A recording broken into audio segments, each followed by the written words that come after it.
এভাবে চিকেন রান্না করলে স্বাদ হবে একদম লোকাল চিকেনের মতো।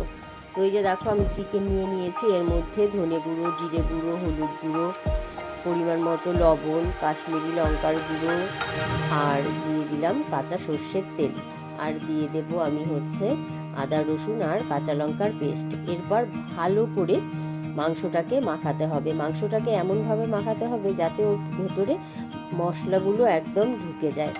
তো এই যে দেখো আমি কিন্তু আরামবাগের চিকেন নিয়ে নিয়েছি, এই যে এটার উপরে কিন্তু চামড়াটা রয়ে গেছে। এরপর পেঁয়াজ ভাজা হয়ে গেলেই মাংসটা আমি ঢেলে দেব। এরপরে এই যে দেখো মাংসটা এমনভাবে কষাতে হবে যাতে একদম লাল লাল হয়ে আসে, খুব সুন্দর কষাতে হবে। আর এই মাংসটা কিন্তু গ্রেভি চলবে না, একটু ঝোল ঝোল হবে, তাহলেই কিন্তু এর স্বাদটা একদম লোকাল চিকেনের মতো চলে আসবে। তো তোমরাও একদিন ট্রাই করে দেখো, ভীষণ ভীষণ টেস্টি হয় খেতে।